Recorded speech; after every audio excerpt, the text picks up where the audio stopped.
ಮಧು ಅಂತ. ನಾವು ವಿಶ್ವಕರ್ಮ, ನಾವು ಕುಲಬಾಂಧವರು. ನಾವು ನಮ್ಮ ದೊಡ್ಡಪ್ಪ ಚಿಕ್ಕಪ್ಪ ಮಕ್ಕಳು ಅಂದರೆ ಅಣ್ಣ ಮುಂದೆ ಎಲ್ಲರೂ ಒಟ್ಟಿಗೆ ಸೇರಿ ನಮ್ಮ ಮನೆ ದೇವರು ನಾಮಕ್ಕಲ್ಲಲ್ಲಿ ಅಂಕಾಳ ಪರಮೇಶ್ವರ ಅಂತಿದೆ, ಅಲ್ಲಿ ಪೂಜೆ ಮಾಡಿ ಅನಂತರ ಇಲ್ಲಿ ನಾವಿರೋ ವಾಸವಾಗಿರೋ ಈ ಸ್ಥಳದಲ್ಲಿ ಚೆಲ್ಲಾತಮ್ಮ ಅಂತ ನಮ್ಮ ಮನೆ ಹೆಣ್ಮಕ್ಳೆಲ್ಲರೂ ಚೆನ್ನಾಗಿರ್ಬೇಕು ಅಂತೇಳಿ ಈ ಅಮ್ಮನ ಪೂಜೆ ಮಾಡಿ ಅದು 25 ವರ್ಷಕ್ಕೆ ಒಂದು ಸಲ ನಡೀತಾ ಇರೋದು ಈ ಕಾರ್ಯಕ್ರಮ. 1975 ಆಮೇಲೆ 2000, ಆಮೇಲೆ 2025 ಈ ಪ್ರೋಗ್ರಾಮ್ ಮಾಡೋಕ್ಕೆ ಅಷ್ಟು ಏರ್ಪಾಡು ಮಾಡಿದ್ರು ಮುಂದಕ್ಕೆ ಹೋಗ್ತಾ ಇರ್ತಾರೆ. ಆ ಅಮ್ಮ ಯಾವಾಗ ಅನುಗ್ರಹ ಕೊಡುತ್ತೋ ಅವಾಗಲೇ ಪೂಜೆ ಮಾಡೋಕ್ಕಾಗುತ್ತೆ.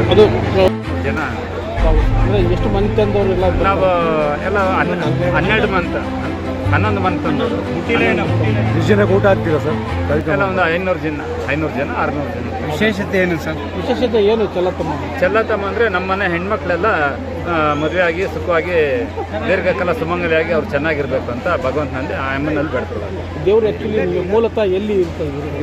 ಈ ಅಮ್ಮ ಬಂದು ತಮಿಳ್ನಾಡು ಅಂದರೆ ನಾಮಕ್ಕಲ್ಲಲ್ಲಿ ಚೆಲ್ಲತಮ್ಮ ಅಂತ. ಅಂದರೆ ಅರಿಶಿಣದಲ್ಲಿ ತೆಂಗಿನಕಾಯಿ ಇದರಲ್ಲಿ ಅರಿಶಿಣದಲ್ಲಿ ದೇವ್ರನ್ನ ನಾವು ಹೊಸದಾಗಿ ಆಹ್ವಾನ ಮಾಡಿ ಆ ಅಮ್ಮನ್ನ ಹೊಸದಾಗಿ ಅಂದರೆ ಹೊಸ ಇದರಲ್ಲಿ ಇದು ಮಾಡಿ ಆ ಒಂದು ಸೀರೆಯನ್ನು ಇದು ಮಾಡಿ ಇದು 25 ವರ್ಷ ಆದ್ಮೇಲೆ ಮತ್ತೆ ನಾವು ಯಾವಾಗ ಪೂಜೆ ಮಾಡ್ತೀವೋ ಆವಾಗಲೇ ಈ ಸೀರೆಯನ್ನು ನಾವು ನದಿಯಲ್ಲಿ ಬಿಡೋದು.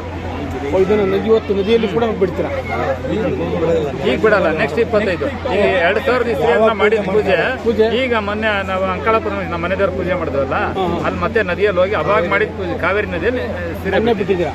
ಇದನ್ನು ಕೂಡ ನೆಕ್ಸ್ಟ್ 25 ವರ್ಷಕ್ಕೆ ನೆಕ್ಸ್ಟ್ ಅಕಸ್ಮಾತ್ ಅಮ್ಮನ ಅನುಗ್ರಹ ಈಗ 5 ವರ್ಷಕ್ಕೆ ಏನಾದ್ರು ಅನುಗ್ರಹ ಕೊಟ್ಟರೆ ಮಾಡ್ತೀವಿ. 5 ವರ್ಷಕ್ಕೆ ಮಾಡ್ತೀವಿ. ಈಗ ಒಂದು ಪ್ಲಾನ್ ಮಾಡ್ತೇವೆ 5 ವರ್ಷಕ್ಕೆ ಒಂದ್ಸಲ ಮಾಡೋಣ ಬಟ್ ಅಂದರೆ ಆ ಅಮ್ಮ ಅನುಗ್ರಹ ಕೊಟ್ಟಿರೋದು 25 ವರ್ಷ. 25 ವರ್ಷ ಏನಿದು ಚೆಲ್ಲತಮ್ಮ ಇವತ್ತು ಪೂರ್ವಿಕ 50 ವರ್ಷದ ಹಿಂದೆ ಮಾಡ್ಕೊಂಡು ಬಂದಿರೋದು. ಆಯ್ತಾ? ಇದು 4 ತಲೆಮಾರೆಯಿಂದ ಮಾಡ್ಕೊಂಡು ಬಂದಿರೋದು.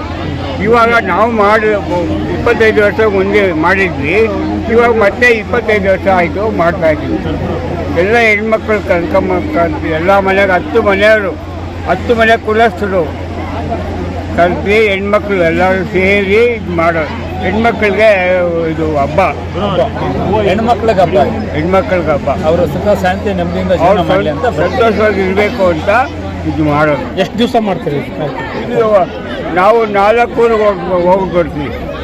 ನಾಮಕ್ಕಲ್ಲು, ರಾಶಿಪುರಮು, ಮೋಗನೂರು ಅಂತ ಕಾವೇರಿ ಒಳ್ಳೆ ಹೋಗುತ್ತೆ, ಅಲ್ಲಿಗೆ ಹೋಗ್ತೀವಿ. ಅಲ್ಲಿಗೆ ಹೋಗಿ ಮುನೇಶ್ವರಿಗೆ ಹೋಗ್ತೀವಿ.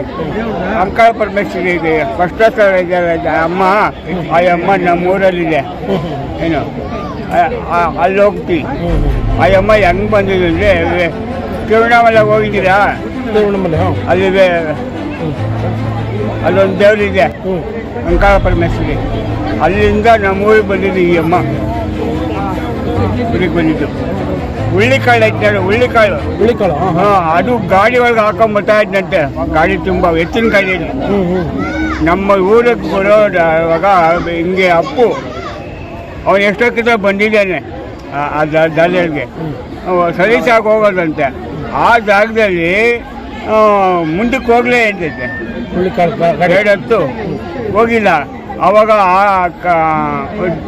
ಮಳೆ ಬಂದ ಸಿಡ್ಲು ಆ ಥರ ಕಣ್ಣು ಒಂಥರ ಆಗುತ್ತದೆ. ಆ ಥರ ಸಿಡ್ಲು ಬಂದು ಒಂದು ಮಗು ಕಾಣಿಸ್ಕೊಂಡೈತೆ ಅವನ ಕಣ್ಣಿಗೆ.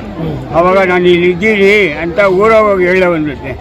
ಅವನು ಕೈ ಮುಗಿದವನ ಆ ಮಗುಗೆ, ಮಗು ಕಾಣಿಸ್ಲಿಲ್ಲ. ಅಷ್ಟೇ ಇದು ಕತೆ. ಓಕೆ, ಇದು ಇನ್ನೊಂದು ಕತೆ ಇದೆ, ಅದು ತಾನೇ ಉದ್ದ ಸಾಕು.